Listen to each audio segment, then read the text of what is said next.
Right now, Southeasterners are in a state of confusion.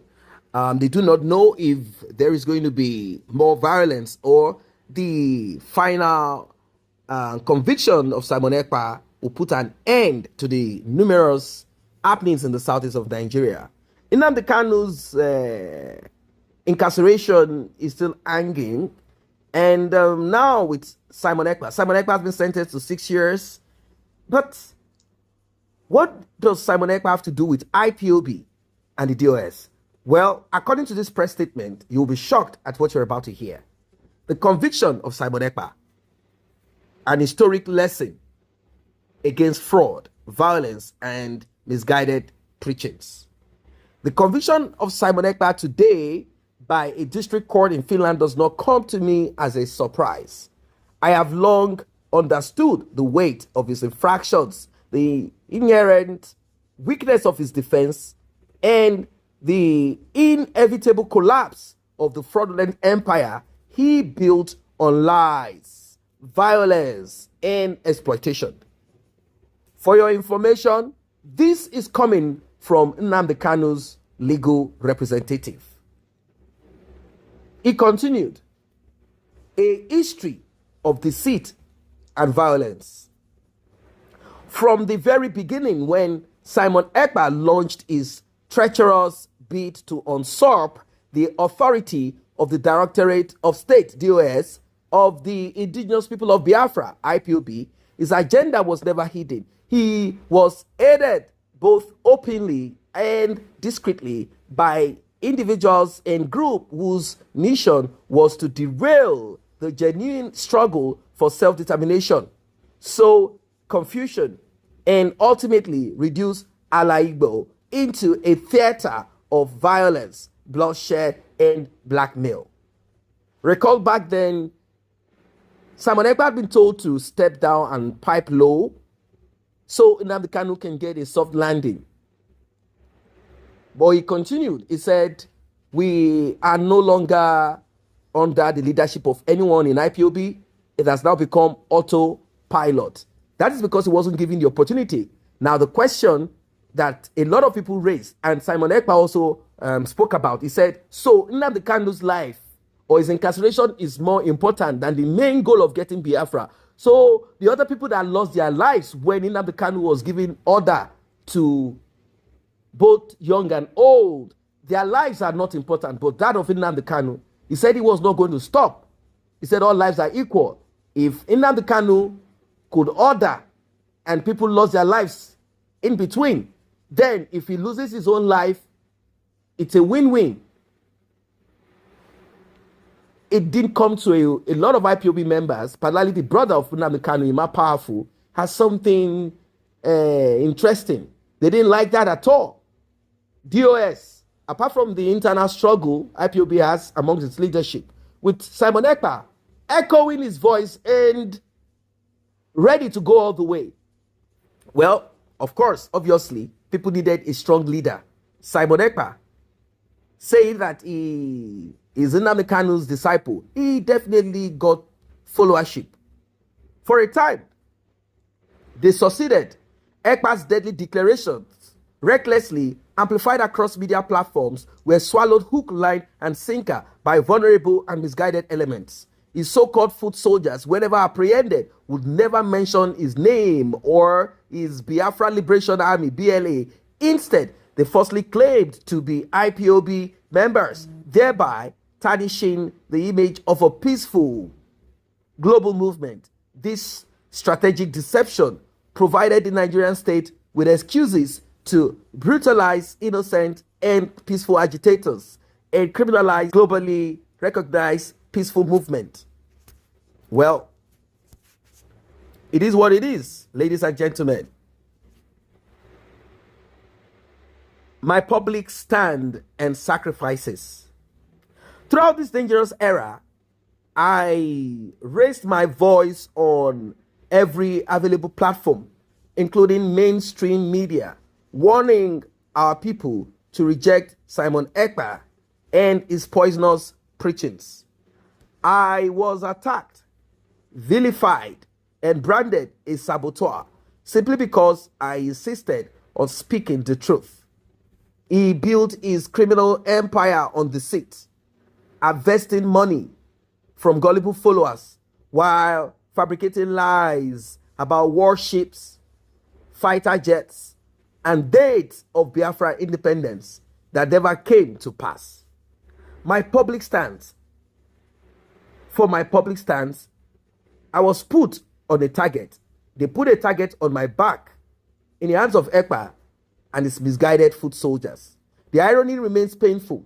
Even after each false prophecy failed, some continue to clap for him. While he lived in comfort abroad in Finland, our youths died at home.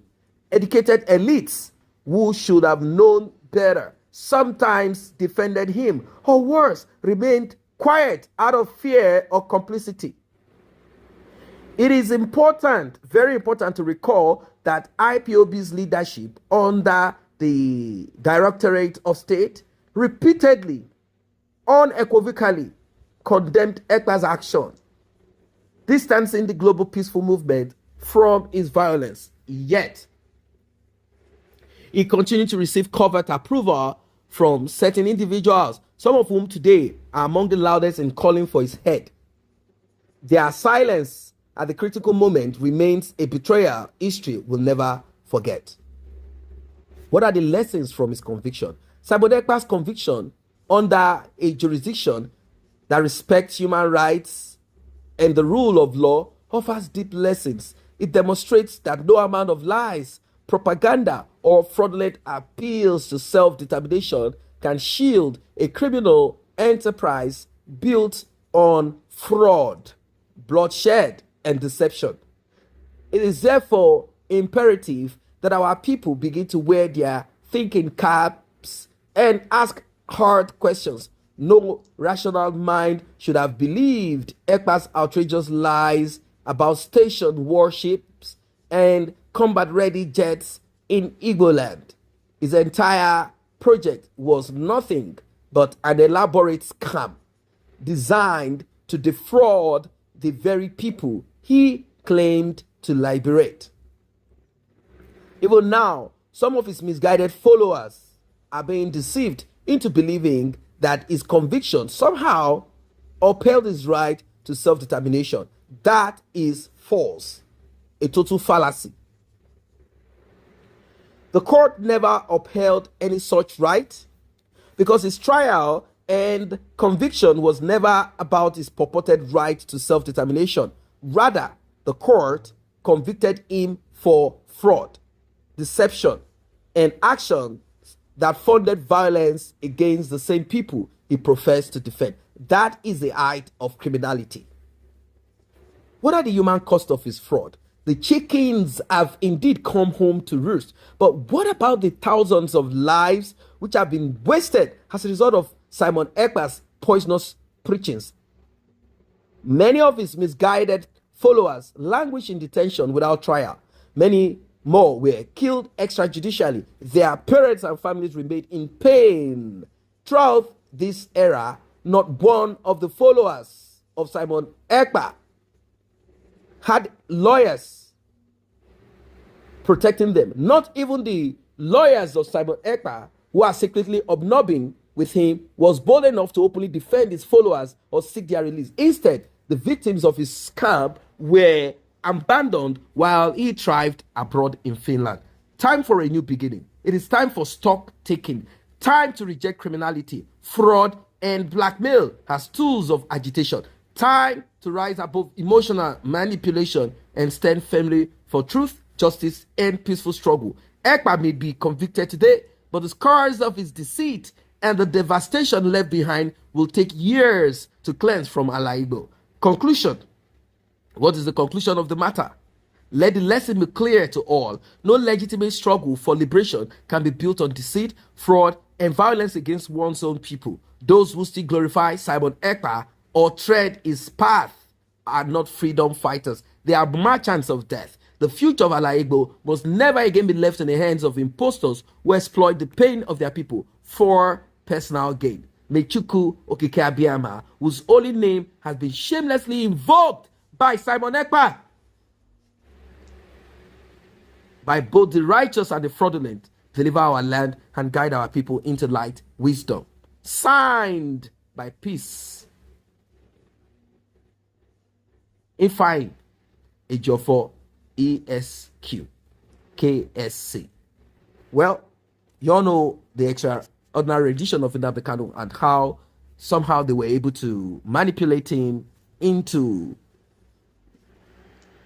meeting with a woman, according to them, allegedly has a big bum, the kind of spec that Nnamdi Kanu likes. They said that woman promised Nnamdi Kanu money and bum. They said this was an offer he could not refuse.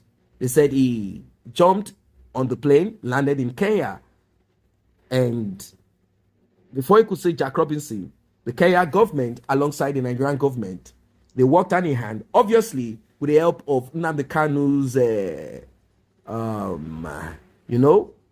tribesmen and the Nigerian government. They worked hand in hand, and Nnamdi Kanu is now in his present condition. We hope that all of this will be resolved, and the insecurity in the southeast of Nigeria, which can be tracked and traced not just to aliens or Fulani or Hausa. There are Southeasterners who are into this. This is how they make money. They kidnap themselves, their tribesmen or anybody, to make money. It is terrible. The southeast of Nigeria, with its sit-at-home compulsorily, is not adding any value to their lives. Rather, it is diminishing them. And of course, the violence, the wickedness, it is so sad. I wonder, how is it possible to get Biafra or even breakup of Nigeria, or to get a referendum by hurting your people? How is it possible to make your people stand side by side collectively? Is that the challenge? Like, oh, there are saboteurs among us who will not listen, so let us use force as a means of keeping them in line and in check. These guys do not have any moral standing, neither do they have that conviction in them that they need to stand their ground so we can get Biafra. So let us let them know that we have instruments of punishment and death so that we can get Biafra in pain for tomorrow's glory. Is that the reason why people are being kidnapped, sit at home, people being pressured? I think if you want answers, it is not by pressing your people's neck. It is by going after policymakers and going after those who you believe do not want you to get Biafra. What are your thoughts? Drop your comments.